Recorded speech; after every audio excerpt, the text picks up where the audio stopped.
والسلام علی سید المرسلین اما بعد فاعوذ باللہ من الشیطان الرجیم بسم اللہ الرحمن الرحیم درود پاک پڑھ لیں اللہم صلی علی سیدنا و مولانا محمد و بارک وسلم صلاۃ و سلام علیک یا سیدی یا رسول اللہ۔ آج انشاءاللہ العزیز جھوٹے پانی کا بیان شروع ہوگا۔ جھوٹے پانی سے مراد یہ کہ پانی کے اندر منہ ڈال دیا جائے تو وہ پانی کیا ہو جاتا ہے؟ جھوٹا ہو جاتا ہے۔ تو اب سوال یہ کسی پانی کو انسان یا کسی جانور نے جھوٹا کر دیا تو اب اس کا کیا حکم ہے؟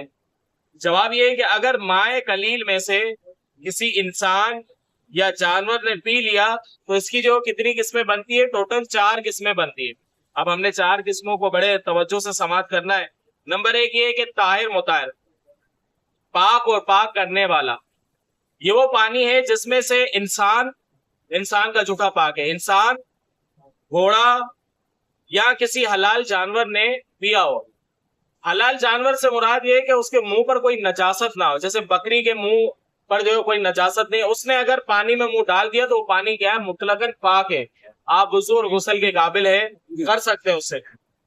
جو بھی حلال جانور ہے، گائے، بھینس ہے، اسی طرح جو حلال جانور ہے، اس کے منہ پر اگر کوئی نجاست نہیں لگی ہوئی تو ایسی صورت میں اگر وہ پانی میں منہ ڈال دیتی ہے وہ پانی کیا ہے؟ پاک ہے، وضو اور غسل اسے کر سکتے۔ انسان کا جھوٹا بھی کیا ہے؟ پاک ہے، اگر اس سے بھی جو وہ کیا کر سکتے ہیں؟ وضو اور غسل کر سکتے ہیں۔ اس کا مسئلہ آگے بھی آئے گا۔ نمبر 2 یہ کہ نجس، اس کا استعمال جائز نہیں۔ یہ وہ پانی ہے جس سے خنزیر، کتا یا کسی بھی درندے جیسے شیر، چیتا وغیرہ نے پیا ہو تو ان کا جھوٹا جو ہے کیا ہے؟ یہ ناپاک ہے، نجس ہے۔ سور ہو گیا، اور اسی طرح کتا، اور جو چیر پھاڑ کرنے والے درندے ہیں، شیر اور چیتا وغیرہ، یہ ان سب کا جھوٹا جو ہے کیا ہے؟ یہ نجس ہے، ناپاک ہے۔ نمبر 3 مکروہ، صحیح پانی کے ہوتے ہوئے اس کا استعمال کرنا کیا ہے؟ مکروہ ہے۔ یہ وہ پانی ہے جس سے بلی، چوہے اور اسی طرح جو وہ چھوٹے پھرنے والے اور غلیظ میں منہ ڈالنے والی مرغی اور شکاری پرندے جیسے شکرا، باز وغیرہ اس نے پیا ہو تو ایسے صورت میں یہ پانی کیا ہو جائے گا؟ مکروہ ہو جائے گا۔ یعنی صحیح پانی کے ہوتے ہوئے آپ کے لیے یہ پانی استعمال کرنا یہ کیا ہے؟ مکروہ ہے۔ اچھا پانی ہوتے ہوئے مکروہ پانی سے وضو اور غسل مکروہ ہے۔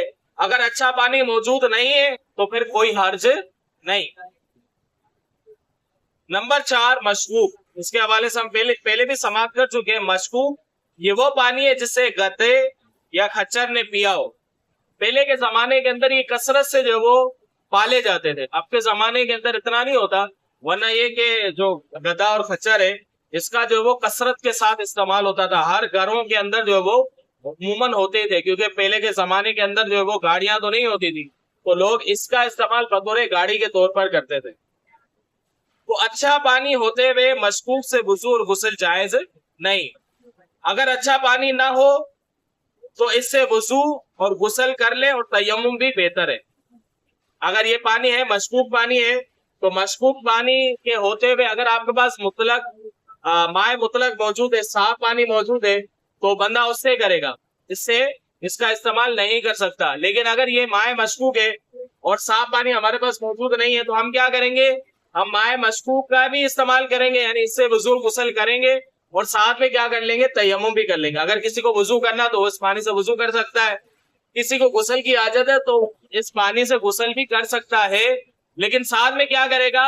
ساتھ میں تیمم کو بھی لازمی طور پر جو کرنا ہے۔ اگر اس نے اس کے ذریعے سے طہارت حاصل کی اور تیمم نہیں کیا تو پھر ایسی صورت میں ایسا کرنا یہ جائز نہیں ہے، مطلب وہ نماز پڑھے گا تو نماز اس کی نہیں ہوگی۔ اب اس میں ترتیب لازم نہیں ہے، یعنی پہلے تیمم کرے یا پہلے مائع مشکوک سے وضو یا غسل کرے، تو اس میں کوئی ترتیب واجب نہیں ہے۔ جو بھی پہلے کرے، تیمم بھی پہلے کر سکتا ہے، بعد میں جو وضو یا غسل کی عادت ہے تو غسل کر لے، یا پہلے جو ہے وہ وضو کر لے یا غسل کی عادت ہے تو غسل کر لے، بعد میں کیا کر لے؟ تیمم کر لے۔ تو ترتیب جو ہے وہ لازم اس میں نہیں ہے۔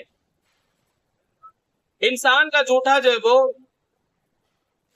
پاک ہے، تو کیا جنبی، حیض اور نفاس والی عورت کا جھوٹا بھی پاک ہے؟ تو اس کا جواب یہ ہے کہ انسان چاہے جنبی ہو، یعنی جس کے اوپر غسل فرض ہو، یا حائض ہو، حیض ہو، عورت والے معاملات، یا نفاس والی عورت، اس کا جھوٹا جو وہ کیا ہے؟ یہ پاک ہے۔ کا جھوٹا کیا ہے؟ پاک ہے. انسان کوئی بھی ہو اس کا جھوٹا جو کیا ہے؟ مطلقاً پاک ہے. اس سے وضو اور غسل جائز ہے. مگر جنبی نے بغیر کلی کیے پانی پیا، جنبی نے بغیر کلی کیے پانی پیا تو اس جھوٹے پانی سے وضو اور غسل ناجائز ہے، کیونکہ یہ پانی کیا ہو گیا؟ مستعمل ہو گیا. کیا پانی ہو گیا؟ مستعمل ہو گیا.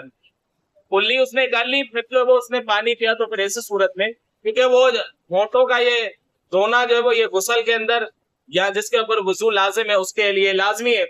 صحیح ہے. اس کا دھونا بھی، وضو کے اندر بھی ہونٹ دھوئے جاتے ہیں نا، غسل میں بھی دھوئے جاتے ہیں. تو اگر پانی پیے گا تو ہونٹ تو لگیں گے نا. تو لہٰذا اگر کسی نے جو وہ بغیر اس طرح کی احتیاط کے پانی پیا، وہ پانی پورا کیا ہو جائے گا؟ مستعمل پانی ہو جائے گا، اور اب وہ وضو اور غسل کے قابل نہیں ہے. ہاں اگر اس نے کلی کر لی، منہ کو صاف کر لیا، کلی کر لی اور اب پانی پیا تو پھر ایسی صورت میں کیا ہے؟ ایسی صورت میں اب اس کا پانی غسل اور وضو کے لیے استعمال کر سکتے ہیں. آخری سوال، کیا کافر کا جھوٹا پاک ہے؟ تو جواب یہ اس کا کہ کافر کا جھوٹا بھی پاک ہے. کافر کا جھوٹا بھی کیا ہے؟ پاک ہے. مگر اس سے بچنا چاہیے، جیسے تھوک، رینٹ، کھنکار کے پاک ہے، مگر اس سے بھی آدمی کیا کرتا ہے؟ بچتا ہے. تھوک ہو گیا، ریٹ ہو گئی، تو یہ چیزیں بھی اگرچہ پاک تو ہے لیکن اس سے بھی کیا کیا جاتا ہے؟ بچا جاتا ہے. مگر ان سے آدمی گن کرتا ہے، اس سے بہتر بدتر کافر کے جھوٹے کو سمجھا جائے. صحیح ہے. اگر اس طرح کا معاملہ ہو کہ پانی موجود نہ ہو تو پھر استعمال کر لے، کوئی مسئلہ نہیں ہے. لیکن اگر پیے بھی تو اس میں کراہت ہونی چاہیے، ورنہ اس کا جھوٹا کیا ہے؟ جھوٹا مطلقاً پاک ہے. کوئی بھی انسان ہو، وہ مسلمان ہو، کوئی بھی ہو، اس کا جھوٹا جو وہ کیا ہے؟ پاک ہے. لیکن کافر کے جھوٹے سے کیا کیا جائے گا؟ اجتناب کیا جائے گا، بچا جائے گا. لیکن اگر کوئی پی بھی رہا ہے تو ہم اسے تنقید نہیں کریں گے.